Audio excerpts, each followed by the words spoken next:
Welcome. I'm going to create a new skull video. I'm going to do this quickly, so please press your space bar to pause the video as you're drawing in order to keep up with me.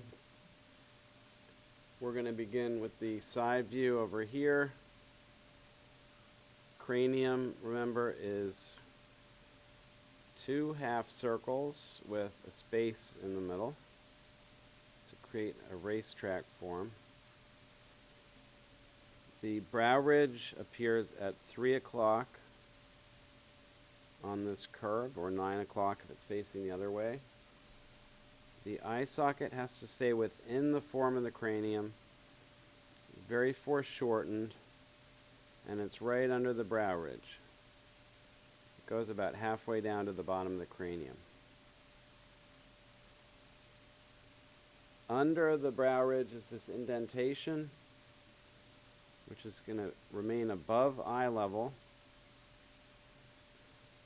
And then we have the nose cavity, which goes down to almost the bottom of the cranium. And then we're going to draw the rest of the line of the face, continuing straight down from the bottom of the nose, like that. Now here's the most important step by far.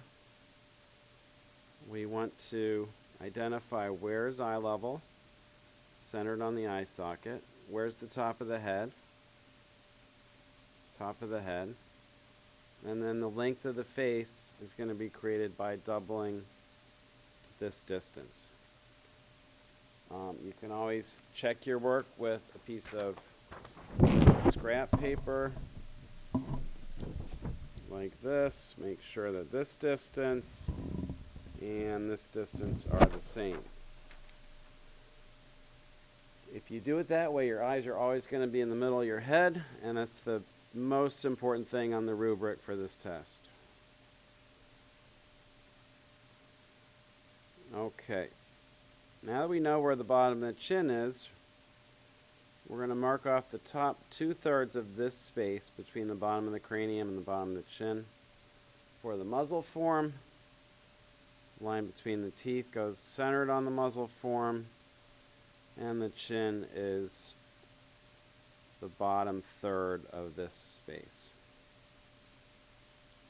The ear hole goes centered on the bottom of the cranium, right about here. And remember that the jaw hinges right in front of the ear hole, so we're going to make the jawline slope forward slightly from the ear hole, up slightly from the chin to create the angle of the jaw right there.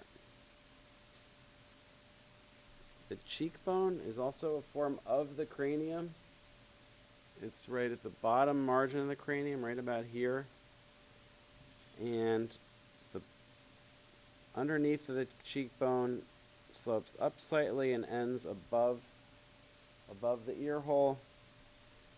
And the top of the cheekbone forks up behind the eye socket to create the zygomatic process.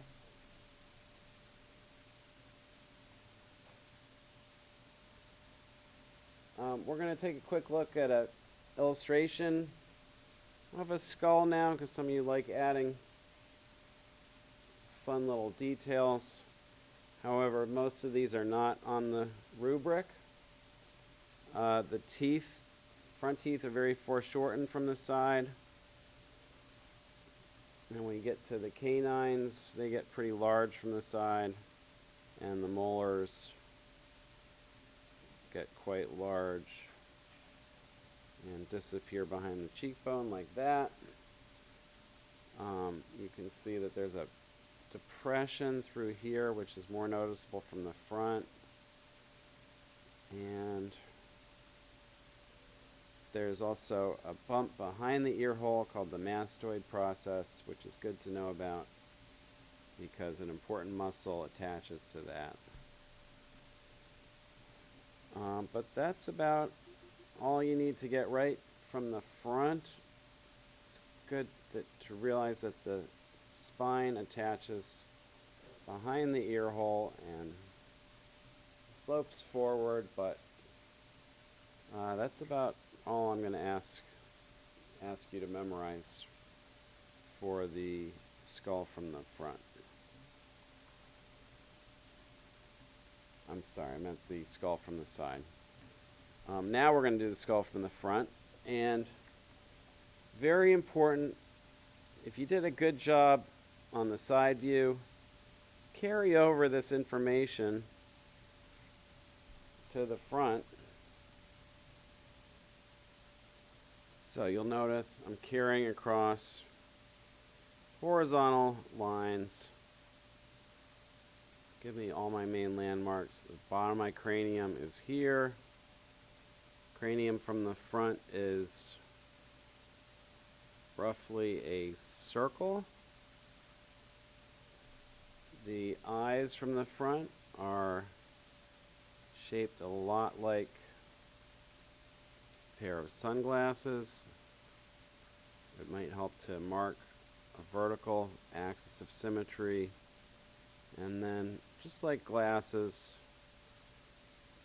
these eye sockets are very close together. Remember, we're not talking about the space between the eyes, but the eye socket, which is these two shadow forms to the left and right of my nose. So think of these as sunglass forms. The nose cavity is roughly upside down, kind of heart shape.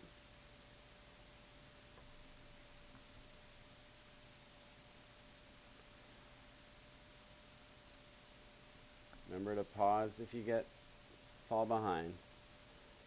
The zygomatic process here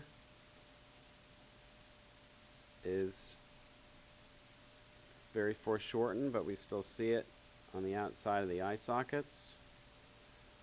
The cheekbone, width of the cheekbone is about equal to the width of the skull up here at the temple, widest place of the forehead. It's a slight flattening here and here, which is the same as this flattening over here. That flattening accommodates the masseter muscle, which attaches here and then snakes underneath the cheekbone to attach to your jaw. Cheekbone, again, is about the same width as the temple. And then we change direction, move in, and we transition to the dental arch, which is about as wide as the space between the pupils.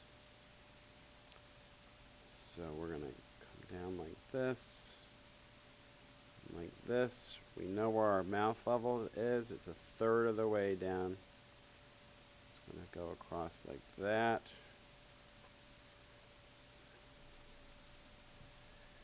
And our teeth, big ones in front now, and more foreshortened as they come around the sides. And finally, the jawline. The outside of the jaw is about equal to the width between the zygomatic processes, about here and here. And the angle of the jaw, this is very important. Try to note where you drew the angle of the jaw over here, which is significantly below the level of the teeth. Bring it across, and that's about where you're going to be switching in towards the chin, like that. Everything else is detail. And I'm going to again look for the anatomical drawing so that you can add some details of your own and I can sort of correct my drawing. So I can make my eye sockets a little more realistic in shape. Notice you can see the brow ridge from the front, but you can show it just with some broken lines. I'm going to shade the eye sockets on the inside much darker near the top. We can shade the nose cavity.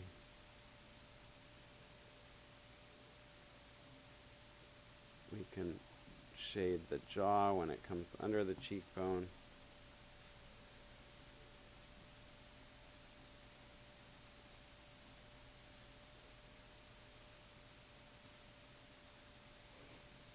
But again, none of this shading is on the test rubric.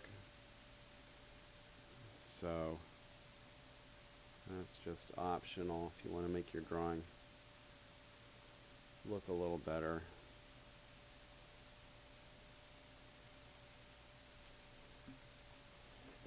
And there we have it. The skull from the front and the side drawn to the same scale. And this is exactly what you're going to be assessed on. If you're at home, you should practice from this video a few times and then practice doing it from memory. I will assess you when you get back to school, but you should do all the learning at home if you possibly can. And I'll see you soon. Thank you.